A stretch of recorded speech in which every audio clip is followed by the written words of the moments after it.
Imagine for a moment a master craftsman sitting alone at an aged dark oak workbench in a room illuminated only by the soft, warm glow of a single hanging lamp. His hands are weathered, traced with the deep lines of decades spent honing a craft that few in the modern world have the patience to understand. Around him, the city buzzes with frenetic, chaotic energy people rushing from one temporary obligation to another, eager to be seen, desperate to be needed, constantly offering their time to anyone who demands it. They mistake frantic motion for meaningful progress. They confuse being constantly busy with being truly productive. Now look closely at the craftsman. He does not answer every knock at his door. He does not scatter his focus across 100 shallow tasks to earn the superficial approval of the crowd. He works with calm, deliberate precision on a single piece of rare artistry. His value is not derived from how accessible he makes himself to others, but from the unyielding depth of his internal mastery. He has learned a profound, counterintuitive truth that the frantic crowd will spend their entire lives missing to achieve absolute personal freedom. You must first stop letting the world consume your utility. You must stop being merely useful. Consider the fundamental difference between the servant and the sovereign. The servant strives to be useful to everyone, everywhere, at all times. They measure their worth by the weight of other people's demands resting on their shoulders. They say yes to every request, absorb every external burden, and mistake their exhaustion for nobility. But what is the eventual outcome of this lifestyle? It is a slow, insidious erosion of the self.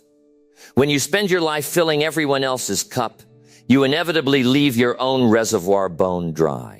You become an engine running at maximum capacity, burning through your precious mental capital to fuel a destination that isn't even yours. The sovereign, however, operates from a completely different binary framework. They do not seek to be useful in a shallow transactional sense. They seek to build rare, irreplaceable value. They understand that availability dilutes impact. They know that when you are available to everyone, you are ultimately valuable to no one. The world does not reward the individual who is simply useful for small things. It rewards the individual who possesses the quiet, undeniable capability to master large, complex realities. So let us ask the fundamental Socratic question. Are you actively building your own life's enterprise? Or are you merely acting as a convenient tool in the construction of someone else's? Look at your daily schedule. Examine your commitments. How much of your energy is directed toward cultivating deep personal power? And how much of it is being scattered across a sea of minor obligations simply because you lack the quiet courage to say no?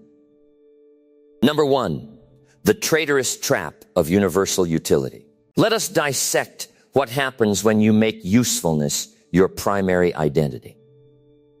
When you condition the world to believe that you are always available, always agreeable, and always ready to fix their emergencies, the world will accept that offer without hesitation. Society will take as much of you as you are willing to give, and it will give you back very little in return except more work. I once knew a young man named Arthur. Arthur was exceptionally bright, deeply kind, and possessed an extraordinary work ethic. He joined a prominent firm with the noble ambition of demonstrating his worth through sheer helpfulness. If a colleague was behind on a report, Arthur stepped in to finish it. If a supervisor needed someone to stay late, into the quiet. Dark hours of the night to organize tedious administrative files, Arthur raised his hand. He believed with genuine sincerity that by proving his utility in every small detail, he was building a path to leadership. 5 years passed. Arthur had become the most indispensable utility player in the entire organization. If a minor crisis arose, everyone said, "Give it to Arthur, he'll fix it." But when the time came for executive promotions, when the organization sought someone to lead major strategic initiatives, to command high-value enterprise, and to sit at the table of true decision makers, Arthur was passed over. He was devastated. He walked into the senior partner's dimly lit paneled office and asked, with a voice quieted by exhaustion, why? "I have given everything to this firm. I have helped everyone. I have worked harder than anyone in this building." The senior partner looked at him with a mixture of pity and cold realism and said, "Arthur, you have made yourself so remarkably useful in managing our daily weeds that we cannot afford to put you in charge of the forest. You became the ultimate maintenance man, but you never showed us you could be the architect." Arthur had fallen victim to the trap of utility. He had spent 5 years being useful to everyone else's daily needs, but he had failed to cultivate the rare strategic authority that commands high-value freedom. He was busy, yes, he was helpful, certainly, but he was not powerful. He had traded his sovereign potential for the cheap currency of immediate approval. Next, the mechanism of rare value. How do you shift your dynamic from low-value utility to high-value sovereignty? It begins with understanding economic and personal leverage. The market does not pay for effort, it pays for value. And value is determined by scarcity and capability.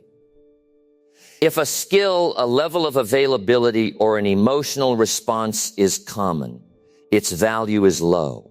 If a resource is everywhere, it is treated with casual indifference. Think of air. It is essential for life, but because it is everywhere, no one pays a premium for it. But consider gold or refined diamonds hidden deep within the dark, silent depths of the earth, requiring intense pressure, time, and absolute dedication to extract. They are rare, guarded, and immensely valuable. You must treat your mental capital, your time, and your attention like gold, not like air. When you stop reacting to every external stimulus, when you cease being a perpetually available resource for minor problems, something remarkable happens. A space opens up around you, a quiet, powerful atmosphere of self-containment. People begin to realize that your time is expensive. They recognize that your attention is not a free commodity to be picked up off the floor, but a rare privilege that must be earned through mutual respect and high-value purpose. Consider another Socratic reflection. When was the last time you allowed yourself the luxury of complete, undisturbed depth? When was the last time you spent 3 uninterrupted hours reading an ancient text, analyzing a complex financial structure, or planning the strategic direction of your life without checking a notification, answering a low-priority message, or stepping in to solve someone else's self-inflicted drama? If you cannot remember the last time you held that kind of absolute focus, you are operating in a state of chronic diffusion. You are leaking power. Number 2, the binary framework of strategic access. To protect your growth, you must institute a strict binary framework regarding how you grant access to your life. There are only 2 categories of engagement: sovereign development or mutual value expansion. Everything else is a distraction engineered to pull you into the mediocrity of average existence. Sovereign development consists of the deep, often lonely work required to build your personal enterprise. It is the hours spent at dawn in a quiet study, writing, thinking, and planning before the rest of the world wakes up. It is the intense physical discipline in the gym, pushing your body past comfort to forge mental toughness. It is the deliberate study of history, economics, philosophy, and human psychology, building an unshakable intellectual foundation that cannot be swayed by modern trends or temporary panic. Mutual value expansion consists of high-level collaboration with other sovereign individuals. These are individuals who do not demand your energy out of weakness, but align with your vision out of strength. They do not want you to be their emotional crutch or their administrative savior. They want to build enterprise, sharpen intellect, and execute high-value strategies together. Anything outside these two categories must be met with a firm, polite, and unyielding refusal. I once knew a woman named Elena, an extraordinary designer who possessed rare talent and vision. In her early career, Elena fell into the habit of accepting every project, every favor, and every coffee meeting invited by acquaintances seeking quick advice. Her desk was constantly cluttered with small, low-budget projects that demanded endless revisions. She was working 14 hours a day, constantly fixing client missteps, answering frantic phone calls at dinner, and ensuring everyone else's deadlines were met. She was universally liked, continuously praised for her helpfulness, and financially stagnated. One evening, exhausted, sitting in her studio surrounded by heavy shadows and half-finished designs that meant nothing to her, she had a moment of stark clarity. She realized that her desire to be polite was killing her potential. She was spending her lifeblood executing micro-tasks for people who did not respect her time, leaving her with zero energy to create masterwork projects. Elena made a radical decision. She systematically cut off all low-value utility work. She raised her fees tenfold, instituted strict communication boundaries, and refused all requests for casual advice or minor favors. She closed her door to the noise and spent 6 months in complete isolation, working exclusively on 3 monumental high-value design systems. The result? The very people who used to treat her like a cheap, accessible contractor suddenly viewed her with profound respect. High-value institutions began competing for her limited time. By stopping her shallow usefulness, she raised her perceived and actual value overnight. She moved from being a frantic freelancer to an authority who dictated her own terms, her own schedule, and her own price. Next, the art of silent dominance. Quiet power does not announce itself with noise, grandeur, or constant commentary. The most dangerous force in any room is not the loudest voice asserting its presence. It is the silent, contained individual who observes everything, controls their own internal climate, and speaks only when words carry absolute weight. When you practice silent dominance, you stop offering unsolicited opinions. You stop trying to convince people of your worth. You stop jumping in to fix every small problem that arises in your personal or professional circle. You allow others to experience the consequences of their own choices without stepping in to cushion the blow. Ask yourself, how much of your energy is wasted trying to correct, save, or manage people who have not asked for your guidance and have done nothing to earn your effort? This is where true discipline intersects with philosophy. Marcus Aurelius reminded us in his private journal that much of what we say and do is not necessary. If you eliminate the unnecessary, you will double your peace and double your power. Look at every action through this lens. Is this necessary? Is this building my character, securing my sovereignty, or advancing my long-term legacy? If the answer is no, discard it immediately. Number 3, the 3 pillars of high-value freedom.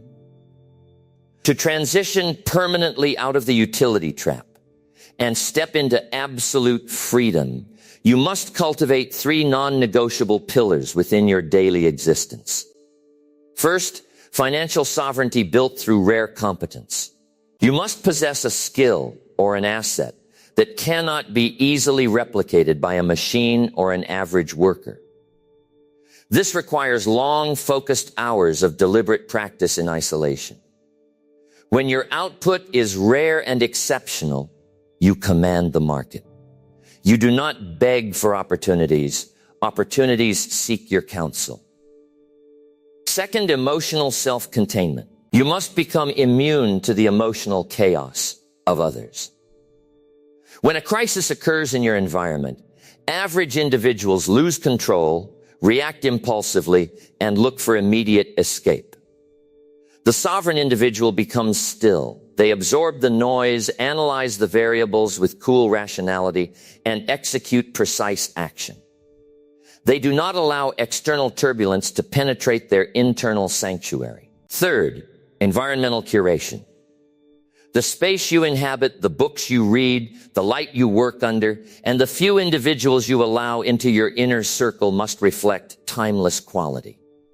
Surround yourself with heavy, enduring elements, deep oak, stone, classic literature, quiet spaces that remind you of permanence.